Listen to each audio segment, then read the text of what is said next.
करेंगे जेनेटिक्स वाले चैप्टर की, आनुवांशिकी। ये चैप्टर सेकेंड ग्रेड और लैब असिस्टेंट के एग्ज़ाम के लिए बहुत ज़्यादा इम्पोर्टेंट है।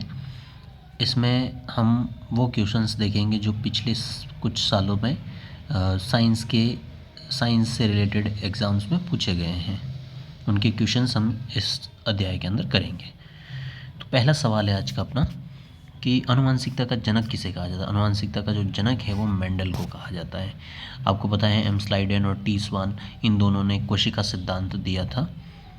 मिलर ने भी एक विकास से संबंधित एक सिद्धांत दिया था।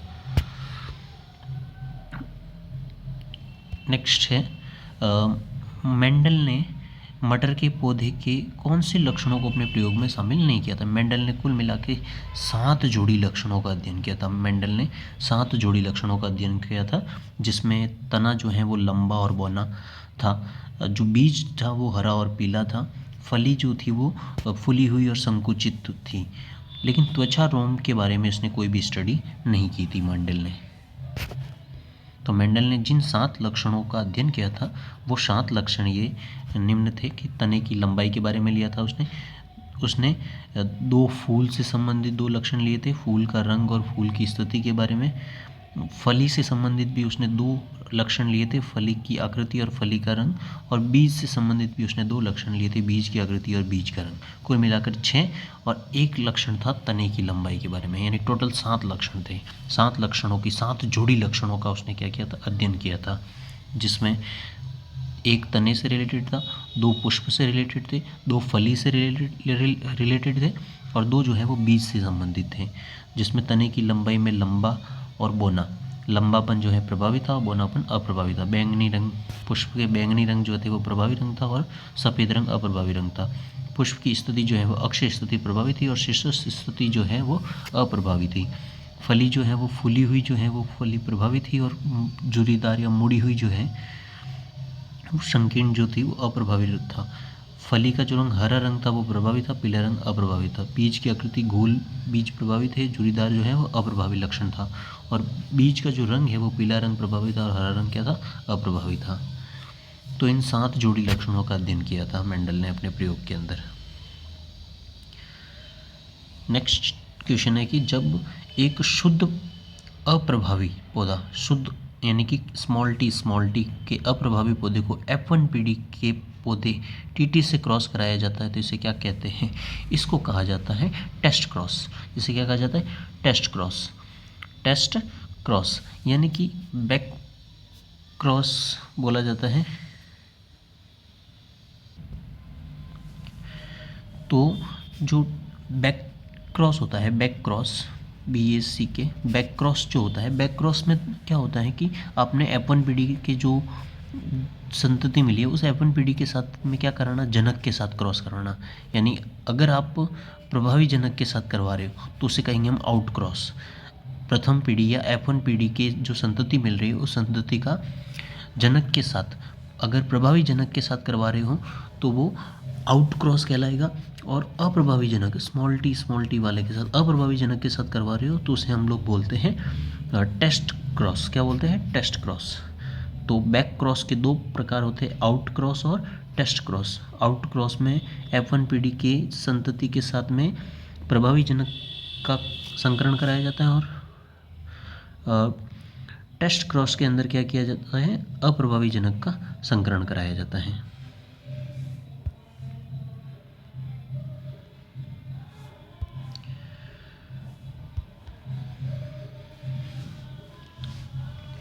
तो यहाँ पर F1 पीढ़ी का शुद्ध अप्रभावी जनक के साथ में क्रॉस करवाना क्या कहलाता है, टेस्ट क्रॉस कहलाता है, परीक्षण संकरण कहलाता है। टेस्ट क्रॉस में F1 पीढ़ी के साथ अप्रभावी जनक की संकरण कराया जाता है। और दूसरा होता है आउट क्रॉस, जिसके अंदर F1 पीढ़ी के साथ प्रभावी जनक के साथ क्रॉस कराया जाता है, उसे बोलते हैं आउट क्रॉस। तो टेस्ट क्रॉस हो या आउट क्रॉस हो, दोनों ही क्रॉस के अंदर जो जीनोटाइप होता है वो अपने को 1:1 प्राप्त होता है। दोनों ही कंडीशन में जीनोटाइप कितना मिलता है, 1:1। तो बैक क्रॉस में क्या होता है, F1 पीढ़ी के साथ किसी भी जनक की का संकरण करना, चाहे वो प्रभावी हो या अप्रभावी। प्रभावी के साथ करवाओगे तो उस बैक क्रॉस को हम आउट क्रॉस बोलेंगे, और अप्रभावी जनक के साथ कराओगे तो उस बैक क्रॉस को हम टेस्ट क्रॉस बोलेंगे।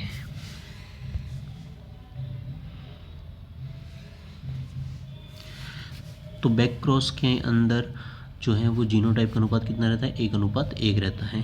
प्रभावी जनक के साथ कराए तो आउट क्रॉस कहलाएगा, अप्रभावी जनक के साथ कराए तो टेस्ट क्रॉस कहलाएगा। सहलग्नता की खोज जो है वो किसने की थी, बैटसन और पनेट ने। सहलग्नता की खोज किसने की थी, बैटसन और पनेट ने जो है वो सहलग्नता की खोज की थी, लिंकेज की खोज की थी। और लिंकेज शब्द जो है वो मॉर्गन ने दिया था। सहलग्नता शब्द किसने दिया था, मॉर्गन ने दिया था। और संलग्नता की खोज बैटसन और पनेट ने की थी मीठे मटर के अंदर। कौन से के अंदर, मीठे मटर में। मीठे मटर का वैज्ञानिक नाम क्या है, लेथेरस ऑडोराइटस। लेथेरस ऑडोराइटस मीठे मटर के अंदर इन्होंने क्या किया था, संलग्नता की खोज की थी। संलग्नता का जो सिद्धांत है या संलग्नता जो शब्द है वो किसने दिया था, मॉर्गन ने दिया था। किसने दिया था, मॉर्गन और कैसल ने दिया था। संलग्नता पर हाइब्रिड आवृत्ति कम होती है। मेंडल ने अपने प्रयोग में मटर की कितनी तद्रुप किस्मों का चयन किया था, 14 किस्मों का चयन किया था। मेंडल ने अपने प्रयोग के अंदर 7 जोड़ी लक्षण और 14 तद्रुप किस्मों का चयन किया था। कितने, 14 किस्मों का चयन किया था मेंडल ने अपने प्रयोग के अंदर। संलग्नता शब्द जो है वो किसने दिया था, मॉर्गन ने दिया था। संलग्नता शब्द जो है वो किसने दिया था, मॉर्गन ने दिया था। ड्रोसोफिला के अंदर, किसके अंदर, ड्रोसोफिला के अंदर संलग्नता की खोज की थी।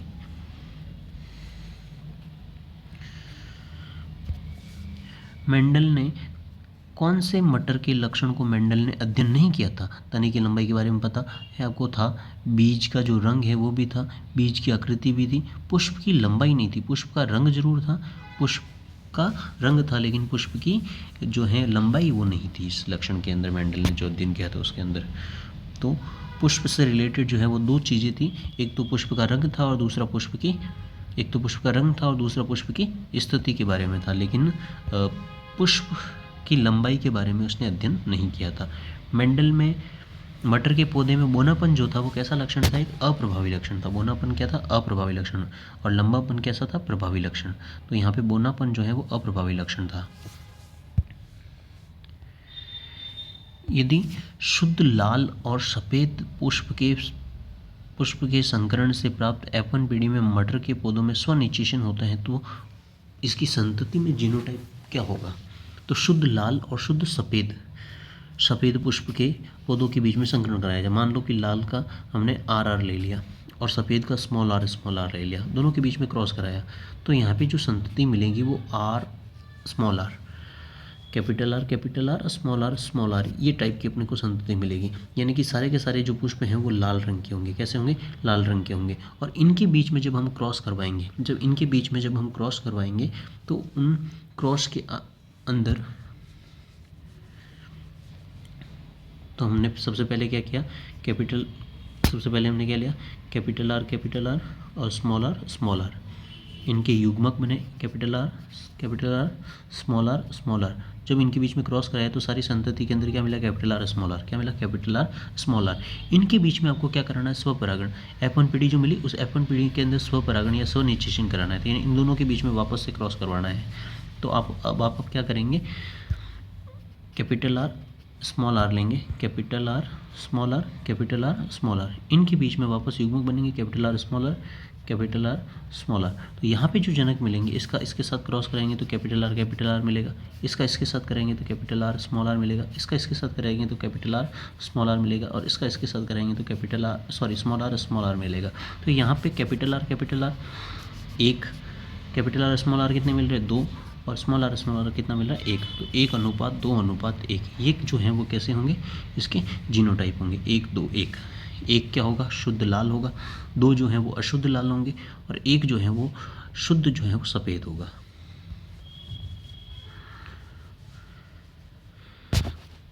तो यहाँ पर अपने को क्या मिलेगा, 1 शुद्ध लाल, 2 अशुद्ध लाल और 1 शुद्ध सफ़ेद अपने को प्राप्त होगा।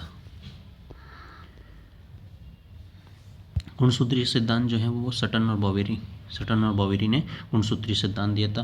बैटसन और पनेट ने संलग्नता की खोज की थी। बैटसन और पनेट ने क्या थी, संलग्नता की खोज की थी। कोशिका सिद्धांत दिया था हेम्स्लाइडन और टीस्वार ने।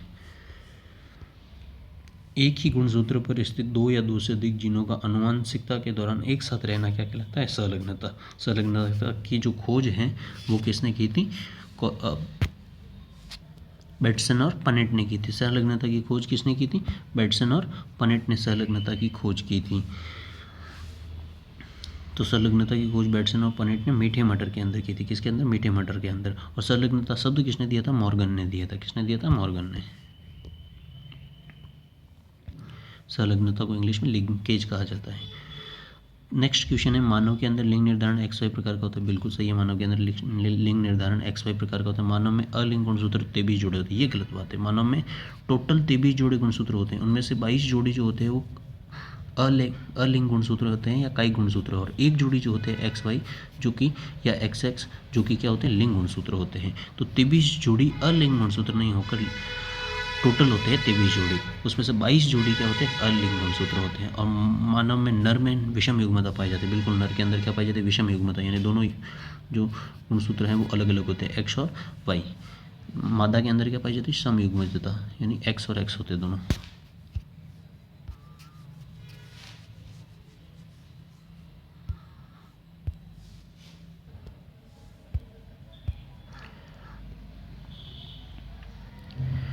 मेंडल ने अपने प्रयोग के लिए कौन से मटर का चुनाव किया था?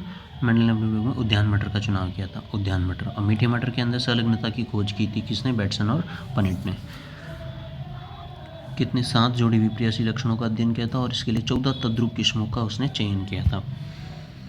अप्रभाविता की घटना सर्वप्रथम किसने देखी थी? कॉल कॉरेंस ने अप्रभाविता की खोज की थी मिराबिलिस जलापा नामक एक प्लांट के अंदर। मिराबिलिस जलापा नामक एक प्लांट के अंदर और स्नैपड्रैगन, एंटीराइनम मेजस, इन दोनों के अंदर उन्होंने, कॉल कॉरेंस ने अपूर्ण प्रभाविता की खोज की थी। उन्होंने कहा था कि दो लक्षण जो हैं वो पूरी तरह से प्रभावित ना होकर अप्रभावी रूप से क्या होते हैं? प्रकट होते हैं। और अप्रभाविता का या अपूर्ण प्रभाविता का जो जीनोटाइप अनुपात है वो 1:2:1 होता है। कितना होता है? 1:2:1। ये याद रखना इंपॉर्टेंट होता है। जीनोटाइप और फिनोटाइप अनुपात दोनों क्या होते हैं? बराबर होते हैं अपूर्ण प्रभाविता के अंदर, 1:2:1। क्रिस क्रॉस वंशागति जो होते हैं वो लिंग संलग्न जीनों के अंदर होती है। क्रिस क्रॉस वंशागति किसके अंदर होती है? लिंग संलग्न जीनों के अंदर होती हैं। लिंग संलग्न वंशागति को क्रिस क्रॉस वंशागति भी कहा जाता है। तो लिंग संलग्न जीन जो होते हैं उनके अंदर क्या होती है? क्रिस क्रॉस वंशागति होती है। और लिंग संलग्न जीन जो है या कौन से रोग है जो लिंग संलग्न होते हैं? वर्णांत और हीमोफीलिया जो है वो लिंग संलग्न एक्स हार्मोन, एक्स गुणसूत्र पर निर्भर रहते हैं। ये एक्स गुणसूत्र पर जुड़ी रहती हैं। इनकी जो जीन होती हैं इस रोग के लिए जो उत्तरदायी जो जीन होती हैं वो एक्स क्रोमोसोम पर जुड़ी रहती हैं। तो ये लिंग संलग्न रोग है लेकिन अप्रभावी होते हैं। ये दोनों क्या होते हैं? अप्रभावी विकार होते हैं। निम्न में से कौन सा युग्म भौतिक उत्परिवर्तन को दर्शाता है? भौतिक उत्परिवर्तन का मतलब जिसमें कोई भी केमिकल नहीं होना चाहिए, कोई भी रसायन नहीं होना चाहिए। इसमें हो सकता है कि कोई किरणें हो सकती हैं, तो अल्फ़ा रेज है लेकिन एल्कलाइन एक केमिकल है, एक्स रेज है और अल्ट्रावायलेट रेज है। ये दोनों जो है वो भौतिक उत्परिवर्तन को प्रभावित करती हैं। और बाकी जैसे एक्रिडिक रंजक की रासायनिक उत्परिवर्तन को उत्पन्न करती हैं। ये हाइड्रोक्सिलेमिन, ये भी रासायनिक उत्परिवर्तन को उत्पन्न करती हैं। तो भौतिक उत्परिवर्तन को उत्पन्न करने वाले जो कारक हैं उसमें अल्ट्रावायलेट रेज होती हैं, रेडियोधर्मी किरणें, अल्फा बीटा गामा किरणें होती है, न्यूट्रॉन और प्रोटॉन जो होते हैं वो ये सब भौतिक उत्परिवर्तन को उत्पन्न करते हैं। रासायनिक उत्परिवर्तन के लिए एक्टिनोमाइसिन है, एमिनो प्यूरिन से और हाइड्रोक्सिलेमिन है। ये जो केमिकल्स होते हैं ये क्या होते हैं? रासायनिक उत्परिवर्तन को उत्पन्न करते हैं। निम्न में से कौन सा लिंग संलग्नता का कारण नहीं है? आपको पता है वर्णांता जो है वो लिंग संलग्न रोग होता है। क्रिस क्रॉस वंशागति होती है वर्णांता के अंदर, हीमोफीलिया के अंदर और लेस नेहन सिंड्रोम, इन तीनों के अंदर क्या पाई जाती है? लिंग संलग्नता पाई जाती है। लेकिन डाउन सिंड्रोम जो है वो 21वें क्रोमोसोम की एक अतिरिक्त प्रति जुड़ने के कारण डाउन सिंड्रोम होता है। तो इसका लिंग गुणसूत्र से कोई भी लेना देना नहीं होता है। वर्णांता लिंग संलग्न अप्रभावी विकार है, हीमोफीलिया भी एक लिंग संलग्न अप्रभावी विकार है और लेस नेहन ये भी एक लिंग संलग्न वंशागति का उदाहरण है। लेकिन डाउन सिंड्रोम जो विकार होता है वो 21वें क्रोमोसोम की एक अतिरिक्त गुणसूत्र, एक अतिरिक्त प्रति आ जाने की वजह से कुल उसमें 47 गुणसूत्र हो जाते हैं। इस कंडीशन को बोलते हैं ट्राइसोमी। एक अतिरिक्त गुणसूत्र का आ जाना क्या कहलाता है? ट्राइसोमी कहलाता है, या इसे मंगोलिज्म के नाम से भी जाना जाता है। डाउन सिंड्रोम को मंगोलिज्म के नाम से भी जाना जाता है। 1940 में किसके द्वारा ये पुष्टि की गई कि जीन एंजाइम के उत्पादन के लिए उत्तरदायी होते हैं। जीन जो होते हैं वो एंजाइम के उत्पादन के लिए उत्तरदायी होते हैं। बीडल और टॉटम ने ये बात कही थी। बीडल और टॉटम ने one gene one enzyme theory दी थी। कौन सी थ्योरी दी थी? One gene one enzyme theory किसने दी थी? बीडल और टॉटम ने दी थी। उन्होंने कहा था कि जो जीन है वो एंजाइम के उत्पादन के लिए उत्तरदायी होते हैं। मानव के अंदर या हमारे शरीर के अंदर जितने भी एंजाइम्स बनते हैं उन एंजाइमों का उत्पादन जो है वो किन के द्वारा होता है? जीन के द्वारा होता है। ये बात किसने बताई थी? बीडल और टॉटम। बीडल और टॉटम ने। और इन्होंने कौन सा सिद्धांत दिया था? One gene one enzyme theory इन्होंने दी थी। नेक्स्ट है विभिन्न स्थलों पर उपस्थित जीन जो किसी अन्य जीन की क्रियाशीलता का दमन करता है। जो जीन क्या करती हैं? किसी दूसरे के प्रभाव को क्या कर देती है? रोक देती है। उस जीन को क्या बोलते हैं? प्रबल जीन बोलते हैं। क्या बोलते हैं? प्रबल, जो अपना प्रभाव दिखाती हैं। नेक्स्ट है युग्मीकरण और प्रतिकर्षण के सिद्धांत। युग्मीकरण और प्रतिकर्षण का सिद्धांत जो है यानी कि लिंकेज के बारे में, संलग्नता के बारे में, ये बेटसन और पनेट ने दिया था। किसने दिया था? बेटसन और पनेट ने दिया था। युग्मीकरण और प्रतिकर्षण जो होता है वो किसके अंदर होता है? संलग्नता के अंदर होता है। और संलग्नता की खोज जो है वो किसने की थी? बेटसन ने की थी। डीएनए के अनुक्रम में तीन या तीन के गुणकों के अलावा किसी भी संख्या में न्यूक्लियोटाइड जोड़ने या घटाने के कारण हुआ उत्परिवर्तन जो है वो सिस्टम तंत्र विस्थापन क्या कहलाता है? तंत्र विस्थापन। फ्रेम शिफ्ट उत्परिवर्तन कहलाता है। क्या कहलाता है? फ्रेम शिफ्ट उत्परिवर्तन, म्यूटेशन। जिसमें तीन या तीन के गुणकों के अलावा किसी भी संख्या में क्या करती है? न्यूक्लियोटाइड जोड़ दें। मान लो ए, यू, जी, ये तीन के जोड़े में चलते हैं। लेकिन मान लो आपने एक और ऐड कर दिया तो यहाँ पे जो जोड़ा है वो चेंज हो जाएगा। मान लो ये एक्स्ट्रा ऐड हो गया तो यहाँ इन तीनों का जोड़ा बन जाएगा। तो एक पूरा फ्रेम जो है वो क्या हो जाएगा? शिफ्ट हो जाएगा। फ्रेम शिफ्ट म्यूटेशन कहलाता है। तो फ्रेम शिफ्ट म्यूटेशन में क्या होता है? एक नाइट्रोजन स्टार या तो जुड़ जाता है या फिर क्या हो जाता है? निकल जाता है और कोडॉन अपनी वास्तविक स्थिति के अंदर नहीं रहता है। इसको बोलते हैं फ्रेम शिफ्ट म्यूटेशन। एक न्यूक्लियोटाइड की हानि या प्राप्ति के कारण जीनों के पढ़ने का जो क्रम है वो क्या हो जाता है? बदल जाता है। इसको क्या बोल जाता है? फ्रेम शिफ्ट म्यूटेशन कहा जाता है।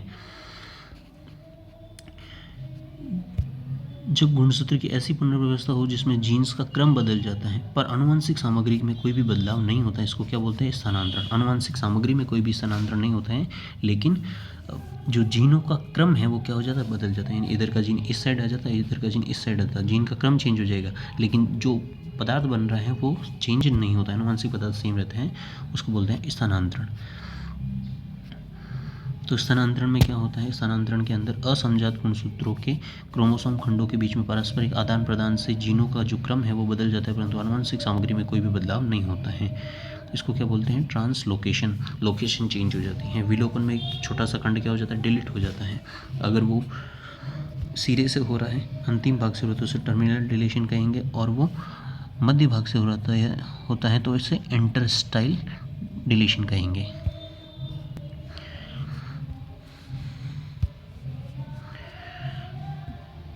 तो डिलीशन मायोसिस में पेयरिंग के दौरान होता है। मनुष्य में 5वें क्रोमोसोम के एक छोटे से खंड के डिलीशन के कारण क्राइडोचैट डिजीज हो जाती है। तो आपको मैं अभी थोड़ी देर पहले पढ़ी थी डाउन सिंड्रोम। डाउन सिंड्रोम जो है वो 21वें क्रोमोसोम के कारण होता है। एक पटाउ सिंड्रोम होता है वो 13वें क्रोमोसोम के कारण होता है। एक एडवर्ड सिंड्रोम होता है जो कि 18वें गुणसूत्र के कारण होता है। एक क्राइडोचैट डिजीज़ है जो कि 5वें क्रोमोसोम की एक छोटी सी टुकड़ी विलुप्त हो जाती है जिसकी वजह से ये उत्पन्न होता है क्राइडोचैट। निम्न में से कौन सा उत्परिवर्तन के लिए सही है? उत्परिवर्तन के लिए कौन सी चीज़ सही है उसके बारे में। तो उत्परिवर्तन के लिए क्या चीज़ सही है? पैतृक जानकारी में आनुवंशिक परिवर्तन होगा। उत्परिवर्तन का मतलब जो पुरानी जो जानकारी थी, जो आपके माता पिता से जो लक्षण प्राप्त हुए थे उनके अंदर क्या हो जाता है? परिवर्तन होता है, जिसकी वजह से उनको क्या बोलते हैं? उत्परिवर्तन बोलते हैं। आनुवंशिक पुनर्संयोजन के कारण नहीं होता है क्योंकि जनन के समय पुनर्संयोजन होता है, लेकिन ये उत्परिवर्तन नहीं होते। उत्परिवर्तन अचानक होते हैं और पैतृक जानकारी के अंदर क्या हो जाता है? परिवर्तन हो जाता है। उत्परिवर्तन की जो खोज है वो सबसे पहले किसने की थी? उत्परिवर्तन की खोज जो है वो ह्यूगो डिवरीज ने की थी। किसने की थी उत्परिवर्तन की खोज? उत्परिवर्तन की जो खोज है ह्यूगो डिवरीज नाम के वैज्ञानिक ने लेमार्के, आइनोथोरा लेमार्के नामक पौधे के अंदर की थी, जो कि आनुवंशिक परिवर्तन कर देते हैं, पैतृक जानकारी के अंदर आनुवंशिक परिवर्तन कर देते हैं वो परिवर्तन। चयन करना, देखिए डाउन सिंड्रोम जो है अभी थोड़ी देर पहले बताया 21वें क्रोमोसोम के कारण, पटाउ सिंड्रोम 13वें क्रोमोसोम के कारण, एडवर्ड सिंड्रोम जो है वो 18वें क्रोमोसोम के कारण, और टर्नर सिंड्रोम जो होता है वो एक्स क्रोमोसोम के कारण, जिसकी कमी हो जाती है, मोनोसोमिक, इसको क्या बोलते हैं, मोनोसोमिक इस कंडीशंस। तो डाउन सिंड्रोम जो है वो किसके कारण हो रहा है, डाउन सिंड्रोम जो है वो किसके कारण हो रहा है, 21वें क्रोमोसोम के कारण, पटाउ सिंड्रोम 13वें क्रोमोसोम के कारण, एडवर्ड सिंड्रोम जो है वो 18वें क्रोमोसोम के कारण, और टर्नर सिंड्रोम जो है मोनोसोमिक का मतलब होता है एक गुणसूत्र की क्या हो जाना, कमी हो जाना, XO कंडीशन, क्या हो जाती है, XO कंडीशन, यानी कि 44 गुणसूत्र के साथ में X और X आना चाहिए, X और X ना आकर XO आ जाता है, क्या आ जाता है, XO, तो कुल मिला के 45 क्रोमोसोम हो जाते हैं, एक क्रोमोसोम की कमी हो जाती है। और अगर एक क्रोमोसोम बढ़ जाए, X plus x x x हो जाए, या X 44 प्लस XX Y हो जाए, एक क्रोमोसोम अगर बढ़ जाए तो उसको बोलते हैं ट्राइसोमी, क्या बोलते हैं, ट्राइसोमी।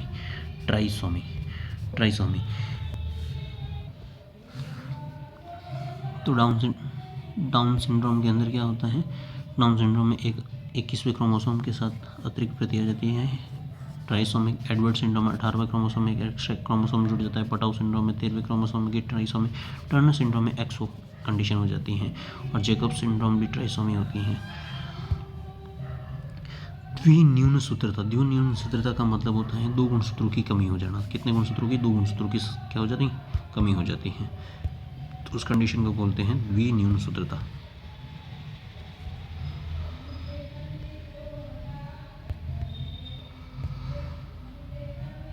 तो मोनोसोमी का मतलब होता है एक क्रोमोसोम का कम होना, नल सोमी का मतलब दो क्रोमोसोम कम होना, तो ये द्विन्यून सूत्रता को इंग्लिश में बोलते हैं नल सोमी, दो क्रोमोसोम का कम होना। ट्राइसोमी का मतलब होता है एक क्रोमोसोम का बढ़ना, और टेट्रासोमी का मतलब होता है दो क्रोमोसोम का बढ़ना।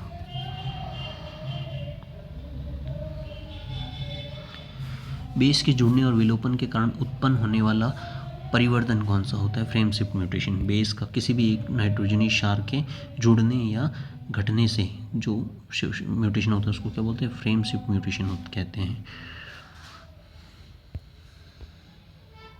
तो फ्रेमशिप म्यूटेशन के अंदर क्या होता है, फ्रेमशिप म्यूटेशन के अंदर क्या होता है कि इसके अंदर क्या होता है कि एक नाइट्रोजनी क्षार या तो जुड़ जाता है या फिर क्या हो जाता है, निकल जाता है, जिससे कोडॉन अपनी वास्तविक स्थिति के अंदर नहीं रहते हैं। ट्रांसवर्जन के अंदर क्या होता है, प्रतिस्थापित जीन जो है वो उत्परिवर्तन है, जिसमें एडेनिन और ग्वानिन के स्थान पर प्यूरिन्स के स्थान पर क्या आ जाता है, पायरिमिडीन्स आ जाता है, प्यूरिन्स के स्थान पर पायरिमिडीन जुड़ जाते हैं। प्यूरिन्स जो होते हैं वो क्या होते हैं, एडेनिन और ग्वानिन, ये प्यूरिन्स होते हैं।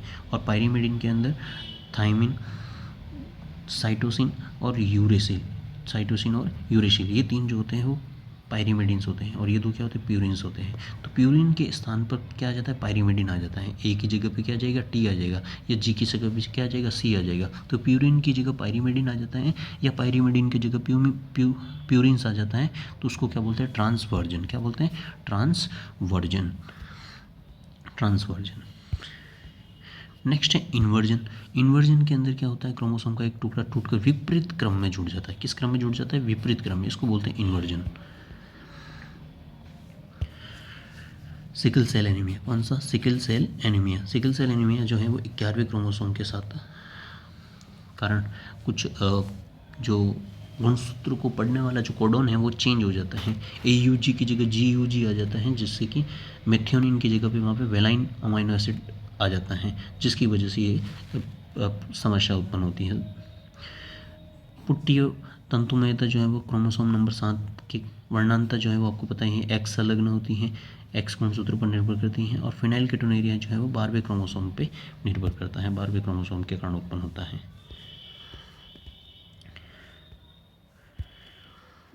तो हुटिंगटन जो है वो क्रोमोसोम नंबर 4 से, न्यूरोफाइब्रोमाइटोसिस जो है वो क्रोमोसोम नंबर 17 के कारण, सिस्टिक फाइब्रोसिस क्रोमोसोम नंबर 7 के कारण, sickle cell anaemia chromosome number 11 पर, और फिनाइल कीटोनेरिया जो है वो क्रोमोसोम नंबर 12 के कारण, और वर्णांतर जो है वो X क्रोमोसोम से जुड़ा हुआ रोग होता है।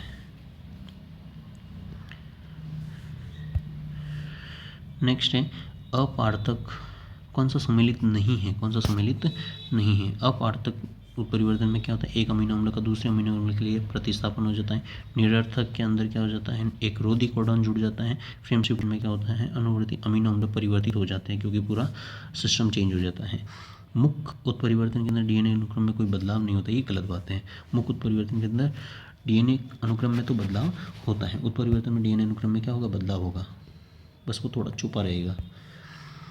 कौन सा कथन गलत है, गलत कथन का चुनाव करना है। सिस्ट्रॉन, जीन का दूसरा नाम सिस्ट्रॉन है, बिल्कुल सही बात है। अनर्थक उत्परिवर्तन, बिंदु उत्परिवर्तन अनर्थक उत्परिवर्तन में परिणत हो सकता है, बिल्कुल सही बात है। एक गुणसूत्र में तप्त स्थल वे होते हैं जहाँ पर उत्परिवर्तन की दर उच्च होती है, तो याद रखना यहाँ पे तप्त स्थल शब्द है। तप्त स्थल वे स्थान होते हैं गुणसूत्र के अंदर जहाँ उत्परिवर्तन की दर सबसे तगड़ी होती है। फ्रेमशिफ्ट म्यूटेशन में बेस प्रतिस्थापन के कारण होता है। बेस प्रतिस्थापन के कारण नहीं होता, बल्कि बेस के जुड़ने या फिर बेस के हटने के कारण होता है, प्रतिस्थापन नहीं होता वहाँ पे बेस का,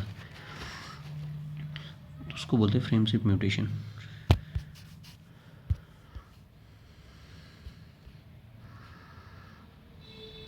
निम्न में से कौन सा लिंग संलग्न रोग है, लिंग संलग्न हीमोफीलिया, कौन है, हीमोफीलिया, हीमोफीलिया है, वर्णांता है, लेसहेगन है, ये सब जो है वो क्या होते थे, लिंग संलग्न रोग होते हैं। वंशागति के गुणसूत्र के सिद्धांत का प्रायोगिक प्रमाण किसने दिया था, वंशागति की गुणसूत्र के सिद्धांत का प्रयोग द्वारा सत्यापन मॉर्गन ने किया था। बहुजीनी वंशागति का उदाहरण है, त्वचा का जो रंग है वो बहुत सारे जीनों के ऊपर निर्भर करता है, एक जीन पर निर्भर नहीं करता है। हीमोफीलिया और वर्णांता जो होते हैं, हीमोफीलिया और वर्णांता जो है वो एक्स संलग्न है। और फेनिलकेटोनुरिया अभी थोड़ी देर पहले पढ़ा, 12वें क्रोमोसोम के कारण उत्पन्न होता है। नेक्स्ट सही मिलान कीजिए। थैलीसीमिया, सही मिलान का चयन कीजिए। थैलीसीमिया आपको पता है कि ये एक ऑटोसोमल डिजीज़ होती है, एक्स या वाई से संबंधित नहीं होता है। हीमोफीलिया एक्स से संबंधित होता है, वाई से संबंधित नहीं होता है। फेनिलकेटोनुरिया ऑटोसोमल प्रभावी नहीं है, ये कैसा है, अप्रभावी विकार है। और सिकल सेल एनीमिया ऑटोसोमल अप्रभावी, क्रोमोसोम नंबर 11, ये सही बात है।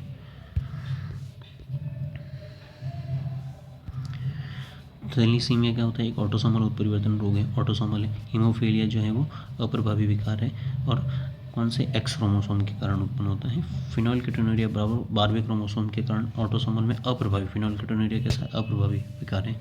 फिनोल्केटोनुरिया के अंदर क्या होता है, फिनाइल एलेनिन हाइड्रोक्सिलेज एमीन नामक एंजाइम की कमी हो जाती है, जो कि फिनाइल एलेनिन को किस में चेंज करता है, टायरोसिन में बदलना। फिनाइल एलेनिन को टायरोसिन में बदलने वाला जो एंजाइम है फिनाइल एलेनिन हाइड्रोक्सिलेज, ये एंजाइम जो है वो इस रोग के अंदर नहीं बनता है। इस एंजाइम की कमी की वजह से कौन सा रोग उत्पन्न होता है, फिनाइलकेटोनुरिया नामक रोग उत्पन्न होता है। सिकल सेल एनीमिया के अंदर क्या होता है, 11वें क्रोमोसोम पर स्थित हीमोग्लोबिन की ए जो श्रृंखला है उसकी में बीटा श्रृंखला को निर्मित करता है। जो हीमोग्लोबिन ए वाली जीन जो है वो आणविक उत्परिवर्तन होता है, जिसमें वयस्क के हीमोग्लोबिन बीटा श्रृंखला उत्पन्न हो जाती है। और बीटा श्रृंखला के छठे नंबर पर जो है वो ग्लूकोज एमिनो एसिड की जगह क्या आ जाता है, वेलाइन अमीनो एसिड आ जाता है। निम्न में से कौन सा बिंदु उत्परिवर्तन का उदाहरण है, बिंदु उत्परिवर्तन का उदाहरण है sickle cell anaemia. Sickle cell anaemia point mutation का एग्जाम्पल है बिंदु उत्परिवर्तन। सिकल सेल एनीमिया के अंदर जो आरबीसी है वो कैसी हो जाती है, हर्षियाकार हो जाती है। कैसी हो जाती है, हर्षियाकार। तो सिकल सेल एनीमिया में आरबीसी का जो आकार है वो कैसा हो जाता है, हंस्याकार हो जाता है।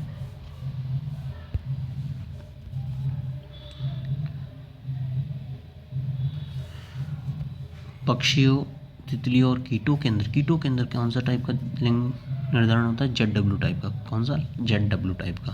और पक्षियों के अंदर शायद XO टाइप का, और मानव के अंदर XX और XY प्रकार का जो लिंग निर्धारण वो होता है। लाल हरे रंग की वर्णांधता का कारण क्या होता है, अप्रभावी वर्णांधता जो है वो एक्स संलग्न अप्रभावी विकार है। कैसा है, अप्रभावी विकार है। निम्न में से कौन एक जीन के अभिलक्षण के प्रारूप के रूप में उत्पन्न करने की क्षमता को वर्णन करता है। एक जीन द्वारा विभिन्न लक्षण उत्पन्न करना, एक जीन जो है वो बहुत एक से ज़्यादा लक्षण उत्पन्न करती है, उसको बोलते हैं बहुप्रभावी जीन। कैसे बोलते हैं, बहुप्रभावी जीन। बहुजीनी वंशागति के अंदर क्या होता है, एक लक्षण को कंट्रोल करने के लिए बहुत सारी जीन होती है, तो उसको बोलते हैं बहुजीनी वंशागति। और अगर कोई एक जीन जो है वो एक से ज़्यादा लक्षणों को नियंत्रित कर रही है तो उसको बोलते हैं बहुप्रभावी जीन। क्या बोलते हैं, बहुप्रभावी जीन। तो बहुप्रभाविता का एग्जाम्पल है सिकल सेल एनीमिया।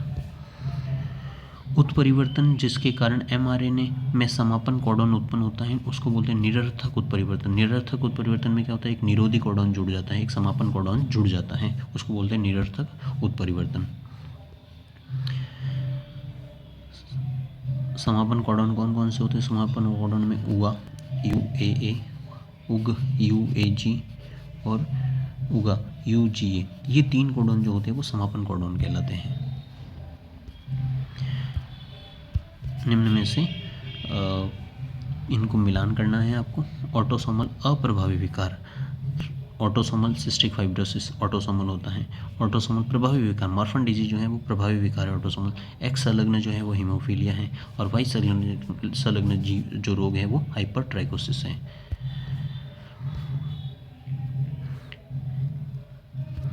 उत्परिवर्तन के संदर्भ में कौन सा कथन असत्य है।